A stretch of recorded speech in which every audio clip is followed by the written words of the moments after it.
नमस्कार दोस्तों।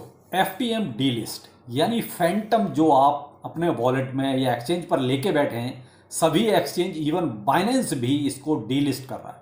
आखिर ये माजरा क्या है? इतना अच्छा प्रोजेक्ट, इतना बड़ा प्रोजेक्ट और उसको डी लिस्ट किया जा रहा है। चलिए इसके पीछे की पूरी कहानी बताते हैं और कल मार्केट में क्या हुआ, डोनाल्ड ट्रंप के साथ जो केस का मामला था उसका क्या सीन रहा, वो भी इस वीडियो में कवर करेंगे। अच्छा लगे तो लाइक सब्सक्राइब जरूर कीजिएगा, लेकिन लेटेस्ट अपडेट के लिए ट्विटर टेलीग्राम को जरूर फॉलो करें। वैसे ये सारा का सारा FTM का जो भी मामला था वो मैंने टेलीग्राम पर पहले ही आपको सारा अपडेट कल ही दे दिया था, तो जिन लोगों ने देख लिया होगा उनको तो कोई दिक्कत नहीं, लेकिन जिन्होंने नहीं अभी तक चैनल को ज्वाइन किया है तो भाई जरूर कीजिए, जिससे कि आपको लेटेस्ट अपडेट मिलता रहे।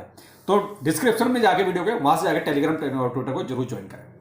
पहले लेते हैं एक्चुअली ये हुआ क्या था ये सब कहानी, क्यों वो इतना बड़ा प्रोजेक्ट और दूसरे प्रोजेक्ट के साथ मर्ज हो रहा है। मर्ज क्या हो रहा है? रीब्रांड हो रहा है, इसको ये कह सकते हैं। और अप्रॉक्स जितने भी बड़े एक्सचेंज है, चाहे आपका KuCoin है, बाइनेंस है, crypto.com है, बिटगेट, बाइबिट, जो भी है, जहां पर भी FTM है वो सभी के सभी इसको डीलिस्ट कर रहे हैं। लेकिन तारीख सबकी अलग अलग है।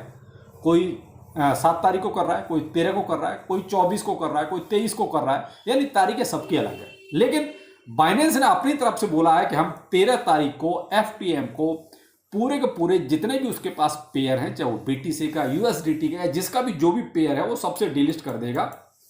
तो बाइनेंस की तरफ से ये पूरा इन्होंने अपडेट दे दिया। बाकायदा एक बंदे को इन्होंने देखिए कस्टमर सपोर्ट की तरफ से दिया हुआ है कि FTM के जितने भी हैं उन्होंने सारे के सारे 13 तारीख को और 3 UTC का टाइम रहेगा, यानी कि जनवरी में FTX BTC, FTX BNB, ETH, FTM euro, FTM FD USD, FTM try, FTM USDC, यानी कि जो भी पेयर थे FTM के वो सभी के सभी डिलिस्ट कर दिए जाएंगे बाइनेंस से, यानी कि 13 तारीख को, 13 जनवरी को। इसी तरीके से आप और भी एक्सचेंज देखिए, crypto.com ने भी ये दिया हुआ है, KuCoin ने भी देखिए यहां पर ये दिया हुआ है। KuCoin आपका जो है ये 10 तारीख की बात कर रहा है और ये 13 तारीख crypto.com। तो इस तरीके से आप देखिए, और ये मैंने अपडेट आपको जो है पहले ही सारे के सारे अपने टेलीग्राम पर प्रोवाइड करा दी थी, जिससे कि आपको ये कोई ऐसी प्रॉब्लम ना हो। जैसे कि कई बार होता है ना, टेंशन हो जाती है, अरे ये क्या, क्योंकि प्रोजेक्ट बहुत अच्छा था और वो इसको ऐसी जरूरत क्या पड़ी। तो आपने पीछे देखा था पॉलीगॉन मैटिक कन्वर्ट हुआ पोल में। अक्सर ऐसा होता है कि जब भी कोई इस टाइप का जो माइग्रेशन होता है या रीब्रांडिंग होती है या एक दूसरे में मर्ज होता है, तो ये एक तरह से रीब्रांड है। FTM जा रहा है सोनिक में, यानी अब जो FTM है वो आपका अब S के नाम से हो जाएगा। तो आप यहां इस चीज को ध्यान रखें कि ये एक तरह से रीब्रांड है, यानी कि FTM से सोनिक हो गया, S हो गया। जो अभी तक जिसको आप FTM लिख रहे थे वो अब सोनिक में कन्वर्ट हो जाएगा, जिसका प्रीव्यू आप देख सकते हैं कुछ इस टाइप का रहेगा। ठीक है, sonic preview FTM, previous FTM, और प्राइस आपका अप्रॉक्स वही चल रहा है 0.69, जो आपका FTM का है वही सोनिक का है। यानी कि धीरे धीरे ये सारा कन्वर्जन हो रहा है। तो इसमें अभी देखिए टाइम लगेगा, तो इसमें आप डरने वाली बात नहीं है। लेकिन आपको क्या करना है, जिनके पास FTM ऑलरेडी है, तो FTM देखिए डिलिस्ट हो जाएगा। उसके बाद करना क्या है भाई, आपको जो एक्सचेंज ऊपर है वहां तो कुछ नहीं करना, वहां तो आप इजीली आपको जो है S में कन्वर्ट होकर मिल जाएगा। यानी कि जहां पर आपका FTM शो हो रहा था वहां पर आपका S लिखा हुआ आएगा।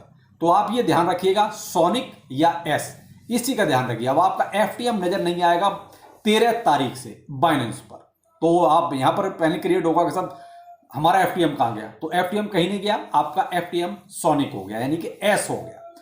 ये सोनिक जो है, सोनिक मेननेट भी एक तरह से लाइव है, और आपका ये सोनिक आपका एक EVM लेयर 1 प्लेटफॉर्म है। तो यहां अब इससे इनका फायदा क्या होगा? अब देखिए, वैसे तो ये लेयर 1 EVM लेयर 1 प्लेटफॉर्म है, तो यहां किसी न किसी अपडेट के लिए ही किया जाता है ये सब कुछ, एक अच्छा प्लेटफॉर्म बनाने के लिए किया जाता है सब। अब यहां पर आपको जो है ब्रिजिंग की और स्टेकिंग की फैसिलिटी भी मिलेगी। अब क्या आपको करना चाहिए? आपको करना ही चाहिए, आपको करना ही पड़ेगा, ये कंपलसरी है, इंपॉर्टेंट है, वरना आप अगर नहीं करेंगे तो आपका FTM खत्म हो सकता है। एक्सचेंज वालों को कोई प्रॉब्लम नहीं है, वहां आपका समय के अनुसार जब भी वो एक्सचेंज आपको कन्वर्ट करके देगा तब हो जाएगा, चाहे एक्सचेंज कोई सा भी हो। तो आप ये ध्यान रखिएगा, क्योंकि सबकी तारीखें अलग अलग हैं, जो मैंने आपको बताया।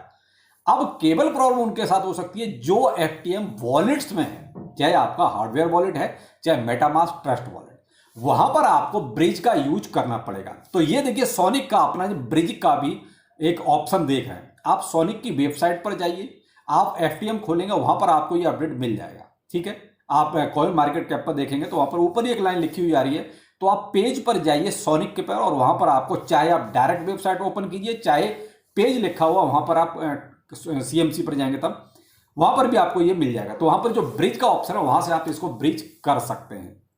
किसी वॉलेट पर है तो एक्सचेंज वालों को कोई टेंशन लेने की जरूरत नहीं है। एक्सचेंज ऑटोमेटिकली आपका जो है रिब्रांड करके आपको FTM के बदले में S टोकन दे देगा 1:1 के रेशियो में। यानी अगर आपके पास मान लीजिए किसी एक्सचेंज पर 100 टोकन FTM है तो 100 टोकन आपको S के रूप में मिल जाएंगे, यानी कि सोनिक के रूप में मिल जाएंगे। तो रीब्रांडिंग इसकी 1:1 के रेशियो में है। तो अब आपको शायद ये चीज समझ में आ गई आखिर ये हुआ क्या है। तो भाई देखो, मैं जब भी कुछ ऐसा सीन होता है ना तो मैं इसके ज्यादा फेवर में नहीं रहता, क्योंकि मैंने कहा ना कि किसी भी टोकन का रीब्रांड होना, माइग्रेशन होना कुछ टाइम के लिए प्रोजेक्ट के फेवर में नहीं जाता। कहीं ना कहीं थोड़ा सा लोगों के दिमाग में ये आ जाता है कि आखिर इसको ऐसी क्या जरूरत पड़ी, ये तो प्रोजेक्ट बहुत अच्छा था, उसके बाद भी इसने अपने आप को ऐसा किया, तो वो थोड़ा सा नेगेटिविटी में चला जाता है। हो सकता है कुछ टाइम के बाद वो फिर दोबारा से अपना जो है एक उछाल के साथ ऊपर आए, लेकिन कुछ टाइम के लिए उसमें पैनिक ये वाला जरूर आता है कि आखिर ये सब हुआ क्या, इतने बड़े अच्छे प्रोजेक्ट में ऐसा करने की जरूरत क्या थी।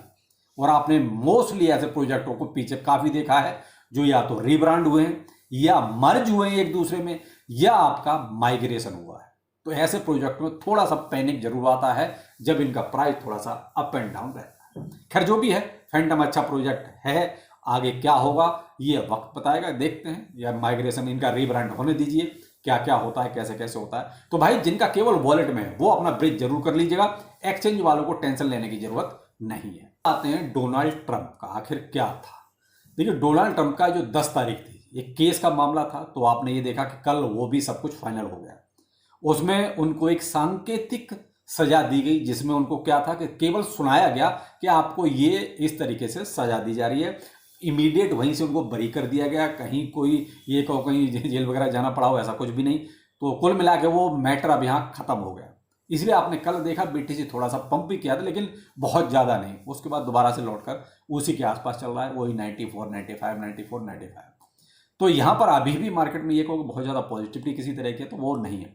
अभी बस वही है कि थोड़ा सा ये जो बीच का जो मामला है ना, ये अभी चलेगा। मैंने कहा ना 15 तारीख जो CPI डाटा का वो नया कहानी शुरू हो रही है ना यहाँ पे, उसके बाद में भी देखिए यहाँ पर रेट अगर CPI डाटा कम आता है तो फिर बहुत अच्छा, सेम रहता है तो सेम कंडीशन रहेगी, कम आता है तो फिर बुलिशनेस आएगी। अगर मान लीजिए CPI डाटा बढ़ के आता है, मे भी थोड़ी बहुत पैनिक हो जाए, थोड़ी बहुत, ज़्यादा नहीं। लेकिन 20 तारीख उसके बाद फिर बहुत ही नज़दीक है जब ट्रंप का शपथ ग्रहण समारोह होगा। तो वहां पर एक अच्छी हम पॉजिटिविटी देख रहे हैं, और अच्छा एक वहां पर हम देख रहे हैं कि आपको बूम मिलना चाहिए। लेकिन क्या होगा ये वक्त बताएगा। फिलहाल अभी आप जो मार्केट में ज़्यादा चल रहा है उसी हिसाब से आप ज़्यादा पैनिक ना करें, मैं तो ये कहूँगा। लेकिन अपने FTM को S में कन्वर्ट होते हुए जरूर देखिएगा अपने एक्सचेंज पर कि कब होगा। तो चलिए फिर मिलते हैं, नमस्कार।